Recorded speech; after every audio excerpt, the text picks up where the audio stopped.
I'd like to take this opportunity to thank my sponsor, Rycor Countertops. They deal in custom countertops in quartz, Corian, Meganite, laminate, and butcher block. They also have custom kitchen cabinetry, closets, laundry rooms, and millwork. They're family owned and operated for 18 years, knowledgeable and highly experienced staff, and friendly customer service. Head on over to 1069 Clark Road. Check out their showroom today. Okay, welcome to Studio 88. Today, I'm sitting with my very good friend, an athlete, a guy that I've come to know pretty good, and I'm actually honored to have him on the show today, Shane Monoghan. Thanks for having me here, Jamie. Welcome. Thank you. Thank you. Thanks for taking the dreaded drive. Oh, yeah, it's a horrible drive. Lots of traffic, lots of roadworks. Yeah. So the reason of the podcast, really, man, is to bring you in, shoot the shit with you, and kind of give everybody just a little breakdown of kind of who you are. So, where are you from? I'm from, everyone knows. Well, not everyone knows, but I'm from Ireland. Yeah, I'm from Ireland. I moved over maybe 5 years ago. I guess... Pull that a little bit closer, brother. Yeah. I guess I was just finishing university, actually, at the time for engineering. And we were in a deep recession at the time. We weren't really recovering, so there wasn't many options left. That was in Ireland? That was in Ireland. Okay. So there wasn't many options left to, you either stay and kind of survive, or you move away to a different country that's a little bit more prosperous. So my sister was living over here in Canada at the time. So I was like, well, might be a good idea to go over there. And how do you like it here? It's good. It's all good. Better. It's treating me well. Yeah. Like, I can't complain. Like... So you're here to stay. You got your paperwork all sorted out. Yeah, everything's getting. The process is happening. Everything is rolling right now. We're looking good. Canada will be happy to have you for sure, because you're a good guy. I don't make many enemies, do I? No, sure. Not really. Even the guys, sure even the guys that you fought, everybody's always had good. Pretty really friendly good with them right now. Yeah. So you're doing your professional debut with me. Yeah. And I'm really excited about that because, if they don't know, you're my 2-time champ in the amateur scene. Yeah, it's kind of like we've come full circle. We've started off together as an amateur, and then, I like that. And then we're after coming. There's a big story behind it. Yeah, I've kind of interesting, right? And in London, this fight is happening in Windsor, but the London crowd absolutely loves it, and because just the way you handle yourself, man, the way you portray yourself, you're very polite, you're very soft spoken. But you deliver, and you've always delivered. So how's the training been going, making that transition to, because we've had a bit of a stall with the amateur scene. Yeah, we did have this. I guess my fight with Seth Connor on your last show would have been the last, I think, amateur fight that Ontario has seen. That was a great fight. And that was 2 years ago. Yeah. I've had scheduled fights to go pro, and they've fallen through. So we have made that switch in training a long time ago, but as I said, like, a couple of fights have fallen through, and probably you're happy that this one's going to go ahead for your show. Oh, absolutely. Yeah. And listen, I've always wanted nothing but the best for you. So whether you were fighting on a BTC card, or if you went to TKO, or if you went to any other organization with anywhere, they would be super happy to have you. But me as your friend, I would like to see you progress. Well, like I said, but jumping into the pro side of things as myself, it's nice that it went full circle, and that I have you for your pro debut, and we move on from there. It's kind of strange, because I think if you remember correctly to the what I said at the end of my last fight, that I said I was thankful for you bringing me up as an amateur, and I'll be thankful for wherever I go when I move on to professional. Not knowing that I would end up fighting on one of your cards. So it's kind of funny how that happened. Right? I love how that happens. Yeah, it did happen. It's a cool little story. And it's a history. Yeah. That's what I like about it. Full circle, and we get to pay back a pro now. So combat sports in general. What got you started? How old are you now? What was the age you started? Okay. And what were you doing? And did you start in Ireland, or was this something that you kind of just picked up here? So I was always a fan of the sport. Watched obviously UFC when I was younger. We were big. And in the household, me and my dad were big boxing fans. So we would have been watching the era of Prince Nassim Hamed. I don't know if you remember him. Yes, I love Prince Nassim Hamed because he was so flashy. And when he fought, his only loss, and then he retired. And it was what's his name? I forget his name. Me too. Yeah, that's terrible. Anyways, he fought. keep talking because Yeah, it will anyways, come to you. yeah, it'll come to You me. can interrupt me because I want to. I remember his name too. But yeah, we were watching in that era, so it was strictly boxing. We Mhm. just watched boxing. So I remember one night I think I was upstairs in my bedroom. My dad said, "Come down. There's some crazy fighting on the TV." I'm like, I didn't think there was any boxing on. He goes, "No, it's different. These guys are in a cage and they have little small gloves and they're killing each other." So I jumped in, watched the first. I don't know. I can't even remember who was Is this fighting. going back to the very first UFC? Going very back. It was 93. yeah, it was 90s early. for sure. Yeah, Yeah. early 90s. And I was like, this is crazy. So we were like looking at this one-dimensional boxing and we were fascinated by it. And now we're seeing this guys killing each other on the ground, stand up against the cage. We didn't know what we were watching, but it was great. Mhm. My mom would sit there with her hands over her face watching it. But me and my dad would be like, this is brilliant. Yeah. So Nothing. that's what got me into it as a fan. I was only ever a fan, and I think I did karate for maybe 3 years when I was maybe 7 or 8, and then Mhm. I started watching UFC after that. So nothing really.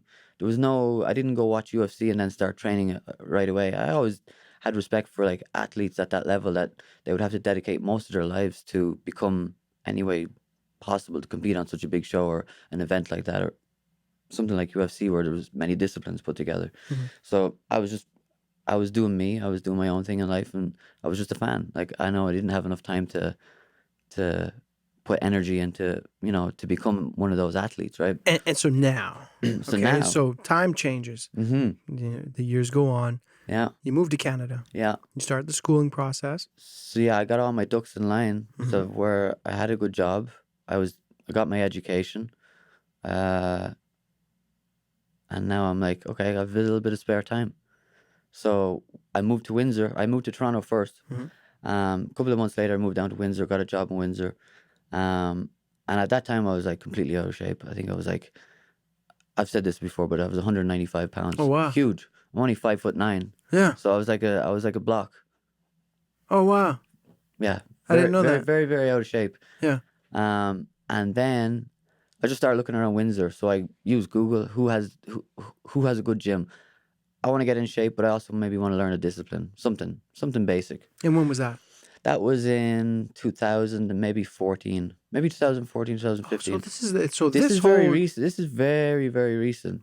This is wow. like, it's kind of crazy to think about it, but very recent. It's maybe Mhm. 2014. So I looked up, I found empty. There was a couple of other gyms in the city, right? But I seen they had a fighter page, and I looked up the fighters, and these guys were all active fighters. I couldn't find them on the other pages of the other gyms in the town. So I'm like, okay, so these guys have active fighters. They all have winning records. So they must be doing something right. The MTC stable The is MTC. phenomenal. I mean, you're talking about like I don't know how you can get so many killers in one room at one time, and how you guys aren't all killing each other because it's Well, like, we are. but it's fascinating to see Hmm. your training partners and the guys that you're with, and pretty much all of them are fighting on June 15th, Yeah, and that's eight the in total. 8 guys total Hmm. from one gym. Like it's Yeah, impressive. I mean, that just goes to show the caliber that you guys are putting out. of course. Walk us through the training regime. How does that go? What's a day in the life of Shane Monaghan? So you get up. I'll, Work. I'll go for a run. I'll try and get a run in. Fasted cardio. I like to do a bit of fasted cardio in the morning. No water, no food. I'll get up, and I live pretty close to a test track that the Ford used to use for their cars. It's a mile long, so I'll do 3 laps of that. It's 5K. Mhm. Pretty stiff in the morning, but I get it done. I go to work. Maybe I might have a lunchtime pad session with Reno Mhm. or one of the other, with Kyle maybe. Um, Go back to work, and then in the evening, that's when the fun happens. That's when we have each Sparring. day is laid out. Like Monday is kickboxing, and then we'll do extra rounds after the kickboxing. Tuesday will be jiu-jitsu, wrestling and jiu-jitsu. So we'll have an hour of wrestling, Mhm. then we'll do our jiu-jitsu, and then it's a run, and then I might do extra conditioning at nighttime at Good Life. Wednesday is our sparring. So typically now we're even up to doing 10 rounds in sparring right now. Wow. Um, What's your diet like? Diet okay, so usually it's 35, so usually I got to be a little bit stricter, but this fight is at 45, so I don't have to be as strict, but I'm Mhm. still eating good. I'm still, it's I'm fasting until maybe 12, 1 o'clock in the day, and then I'm having the typical normal chicken, protein, Meat. some sort of protein, Yeah. some sort of Meat green and veg. veggies. Yeah, Meat and just veggies. Meat and yeah, veggies. That seems eggs. to be It's boring, the but go-to. it works, right? A couple of protein shakes here and there. Mhm. Just there's no science to it. It's just eat good, a couple Eat of clean. fats, Yeah. clean, and the weight will come off. You got to train though. Who's your main training partner? I guess Kyle would be Kyle. Yeah. Kyle Prepelec What is a my main great trainer. dude. I couldn't have asked for a better training partner. Yeah. We do the most amount of work together in the gyms. We'll be doing anything extra. You know, like we're going for a run in between classes. We're doing extra rounds at the end. He's holding pads for me. You know, and it works both ways. Whenever he has a fight, I'm doing the same for him. When we're doing the extra work at different gyms, when we're doing conditioning circuits, both of us are there for that. I guess he wasn't around too much for this one because he had just had his fight in UFC. Mhm. So there's, as I said, there's 8 other people on the card. There's plenty of other bodies to be working with right now. Yeah.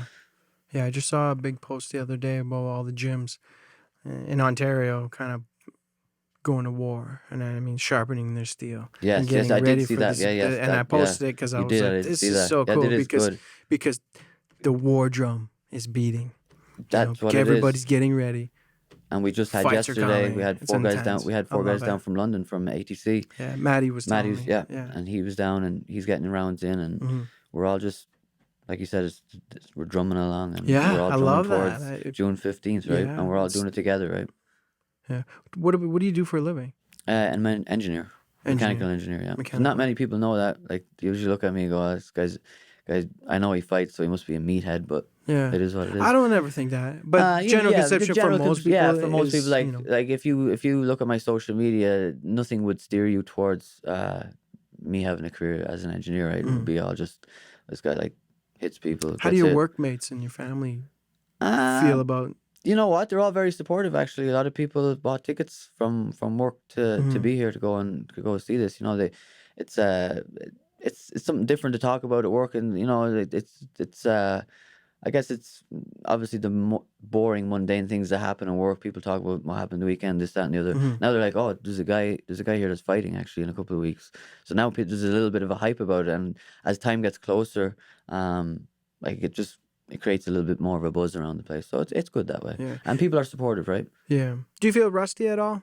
Um, And when the only reason I say that is because there's been 2 a years. Yeah. You know what? I don't really feel rusty at all.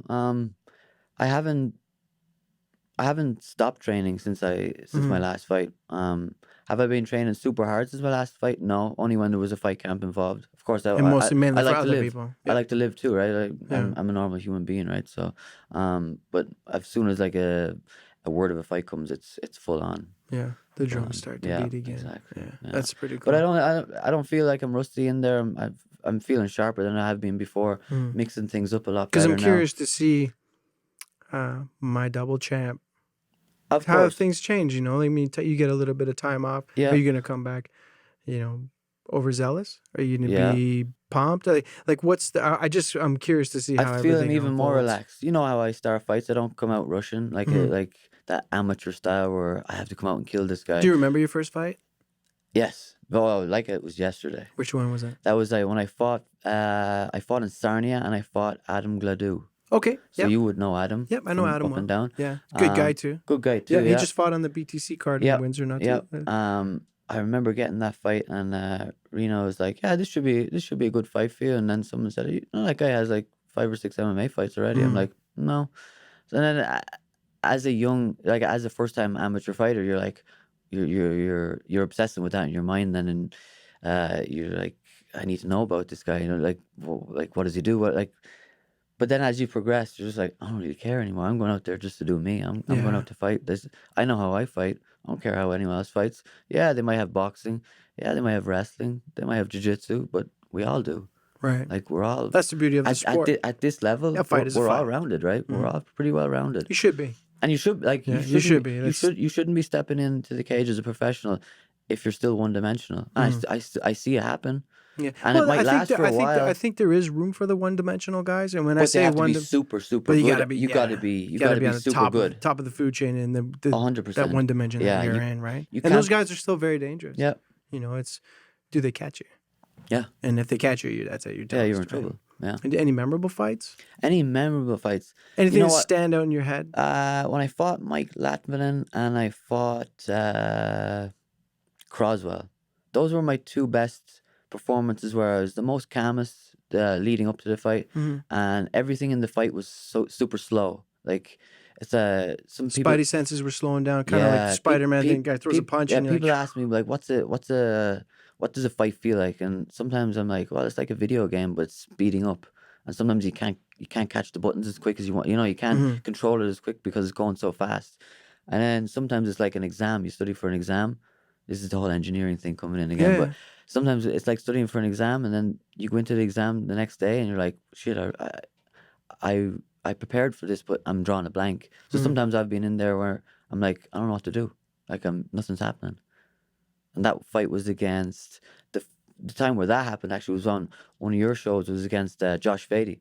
So I came out and there was I remember that the fight. lights. So the production just stepped up a little bit, and you often hear people talking about freezing under the lights. And I was like, that's bullshit. That was at Cowboys Bar. That was at and Cowboys Ranch. Yeah. And that particular that show was, I like those ones because They were the so compact. crowd, there was nowhere to sit. No. And everybody was squeezed around a cage, and then you walk through the crowd itself, and that was kind of like where I was experimenting with. The amateur scene was a way to experiment with how to make the promotion better. Without having to the big high risk cost involved that can make you go, oh man, if you do something wrong, you're kind of limited to what you can experiment with. Whereas at the amateur scene, you can experiment with a lot, because if that worked, it didn't. It did what worked, and then try to pull together a finished product at the end of it all and make it better each and every time, right? But I remember specifically the weigh-ins. Yes. That got a little bit heated, right? It got heated, and it was he- the first time I've ever seen not a clink in your armor, because it was just uncharacteristic to see you have a reaction to anything. Yeah, it was wearing the glasses. Is that what it was? Something triggered me about wearing glasses at a weigh-ins. I like to be able to look into the person's eye, and you can I feel like I can burn something into their mind that this is not going to be what you think it's going to be. So you think it took something away from you? It kind of did. It kind of took my way a part that I can see into someone's eyes. I can see them flinching in their eyes a little bit, where I'm like, you know what? Now I can't see this guy. I'm like, what's he hiding? Oh, does he not want to be here? Yeah, because that's the first time I've ever seen you react. I got mad. And I see you were mad, and it actually I got excited because I was like, look, he's mad. Yeah, holy, like this is gonna be a good get fight. mad, and that was actually a really good fight. I was mad the whole way home, and you know what? I felt that was one of my worst fights. Really? Yeah, I got in there like just like what we spoke to earlier. I got in there and I kind of froze under the lights. I was like, I couldn't put my combinations together.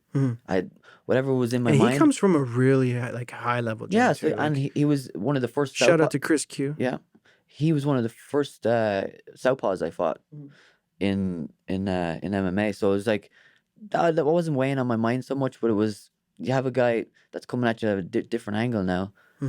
And you're not able to put your combinations together. So now I'm having a brain freeze. I'm like, nothing's going right for me. I can't get the signal from my brain to my hands to my feet. So now I'm like stuck. And I remember tying up with him on the fence at one stage. I'm like, man, this guy is strong. Like I feel under strength and if I have to do this for the 3 rounds, I'm gonna gas out. That kind of way. So it was just I felt that was a bad night for me, but still we got the job done, right? Yeah, you got the job done. But the dog comes out of me then when I have to dig deep, I can dig, right? So that's I think interesting everyone's to hear. seen that, right? What was your toughest fight? Toughest fight was definitely Seth Connor. Yeah, I thought so You know too. why? Because you look at Seth Connor, he's a tall guy. What is he? 6'1"? Yeah. He's definitely at least 6'1". And we were only after switching to same day weigh-ins, right? And like this guy ain't gonna make 45. Like he's too big. Way too big. And if he does, he's gonna be drained and he's not gonna have any power. So he got up on the scales and he actually came in 0.2 or 3 pound lighter than me. And I'm like, how the hell is this guy doing this? Like I didn't struggle to make 45. I can walk in at 45, no issue, right? But I'm like, I was thinking he's gonna have issues. If I can kind of, I'm a little bit smaller, whatever. And I was like, he made weight, so I'm like, okay, he's definitely gonna be feeling like drained on the night. And the plan was to go out there, obviously not get taken down. I was training perfect takes. His jiu-jitsu's off the charts, man. Off the chart. He's a competition purple belt. Yeah. Like there's purple belts at the gym and there's a competition purple belt. He's a great dude too. Yeah, man. and then really like nice all guy. around, like family man, dad. Like I'm hoping to have him on. Good example of a guy you want on your show, right? So he we trained for takedowns because we knew he's not going to stand with me, right? Which is fair enough. We trained for good takedowns, perfect technique takedowns. We're defending him well in the gym, so we thought that would translate in the fight. He came with like a kind of a weird, goofy kind of takedown, which caught me completely off guard. Now, he didn't get me down, but he was able to get his hands around me.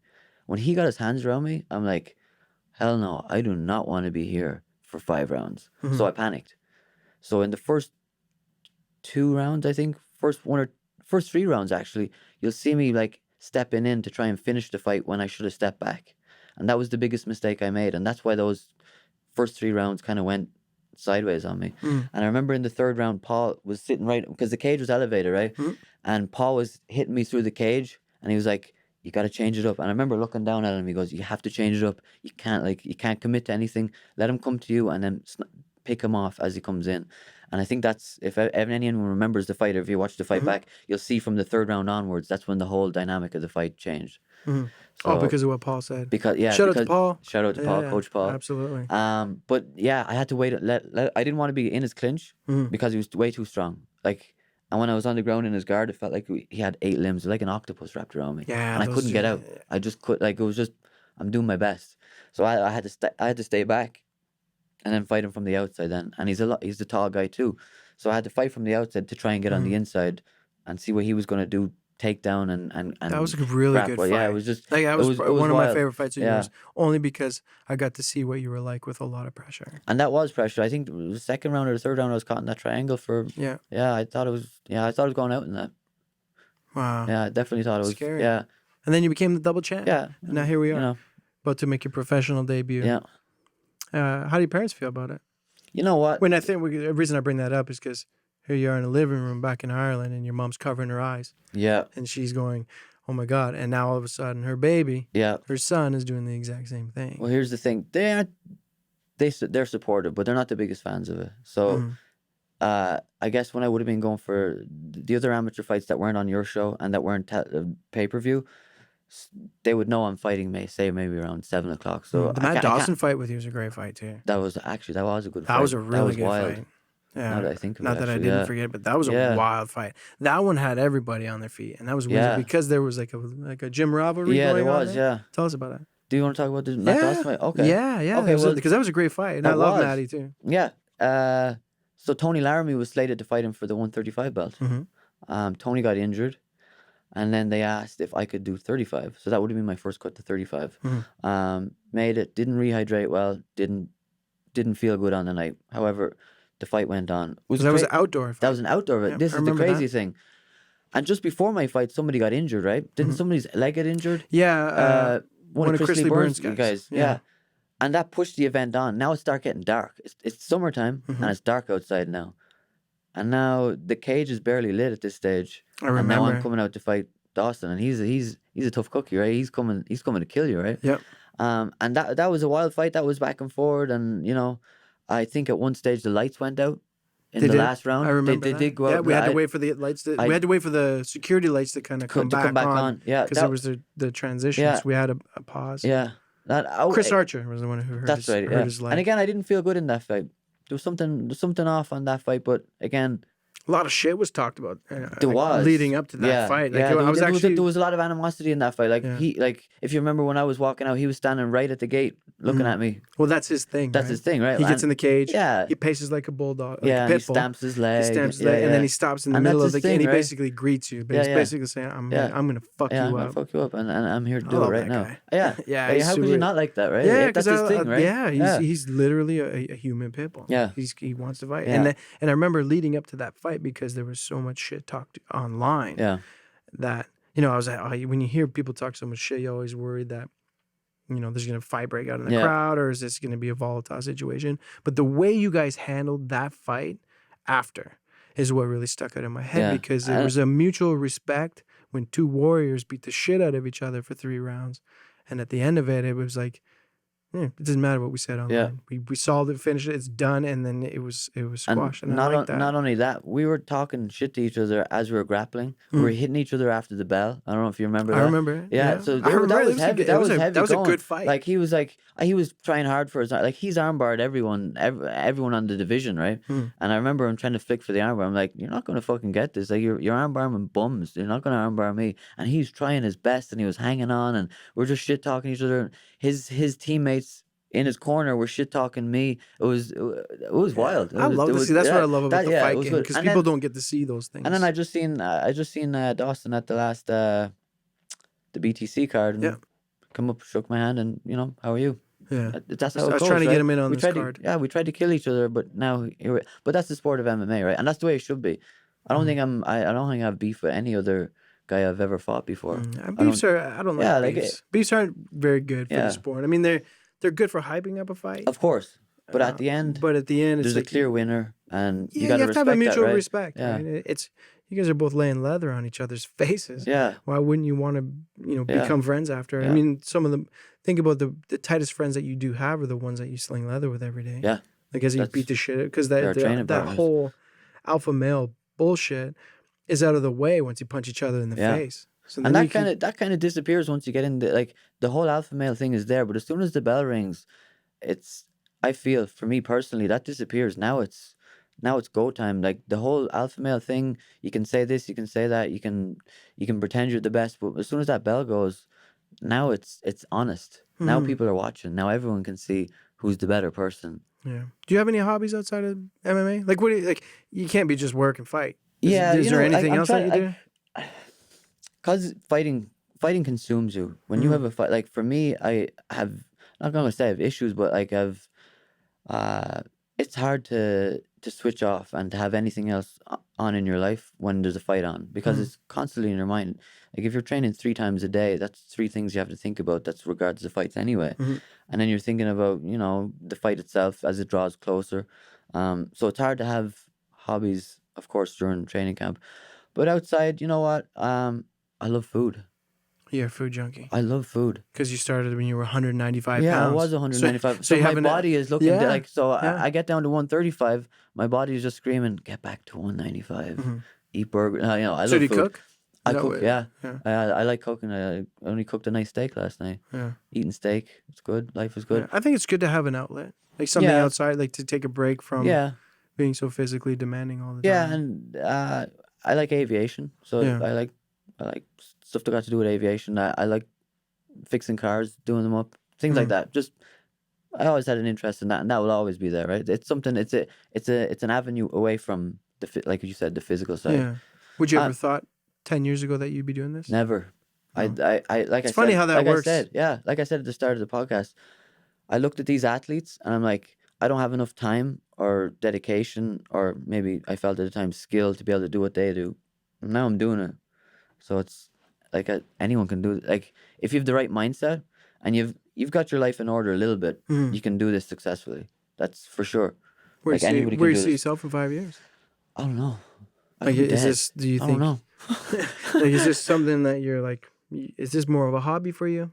You know what? It started off as a hobby. It's developed, and I didn't particularly like the fighting aspect. I didn't like the fight. The fighting part was the worst part of. I enjoyed the training camp and seeing myself progress from point A to point C, but I didn't actually like the fight part for some reason. So, and I was even questioning myself halfway through my amateur career, and I'm like, do I still want to do this? Because I didn't like the actual fighting part. And then it got to the point where like, oh shit, you have a title now. Now you have to defend it. Now you have 2 titles. I think you're the only one And- that ever defended their belt with me. Yeah. And now I'm like, so now I'm like, I feel like I'm expected to do it. And then, but then it clicked with my mind. I had a completely different outlook on fighting then, and now it's just it's fighting's fighting. I don't have that. I don't have that weird feeling I had with it before. So it's just something that's progressed with me as I've progressed through my career, I guess. So. Any favorite fighters? Um, Oh wait, I'm just curious to what kind of guy. Conor you know, McGregor. of course, Conor, but obviously, like right? I'm like I try to fight like a hybrid of all the good people. So I really enjoy Khabib's wrestling. So I've started to use elements of his wrestling. Even though he in smashed training, Connor. even though he smashed Connor, and I use Yeah. the same elements that have smashed Connor, right? Yeah. But because it works. Connor's southpaw, the stuff he does in southpaw, I've used that. It Mm. works. There's many other different things I'll take from fighters. I don't have any one particular favorite fighter. When a fight's on, I'm like, I hope this. I'm not like that guy that says, I hope this guy gets smashed. I'm like, I hope I can learn something from this. I hope I can take something from these two great athletes that are about to fight. I don't really want to see a winner or a loser, but I want to see like good technique and something that you can take away from. You know that kind of Yeah. way. You've Like when always, you go to the bar and you're like, oh fuck, I hope this guy gets fucking wrecked. I'm like, why would you say that? These guys are out there putting it on the yeah. line, See, right? when I watch a fight, I'm generally very, very quiet, and I really like to hear the commentating. Yeah. I like to watch and kind of take it all in. No, I get I've frustrated. seen you during my fights. And I get emotional at you're these very fights. you're very calm. Like you're just sitting there like you're very stoic. Yeah, because I have an emotional attachment Of course. to a lot of the fight. Even when you and Seth were fighting, I have an emotional attachment to Seth as I do with you. So watching that fight was intense for me. My palms were sweating. Yeah. Because I'm like, oh my God, because both of these guys are so deserving. Yeah. So it wasn't a matter of who's gonna bang out who's gonna submit who. It was like I'm watching two friends of mine Yeah. go to war. Yeah. That's And basically what literally, and it was yeah. a war, and so that's kind of another reason why I putting together a podcast is to, see people for who you are as to reasons to why I love you so much, right? So if people can have an emotional attachment to a fighter and watch the fights, then they will wholeheartedly watch the shows with emotion. Yeah.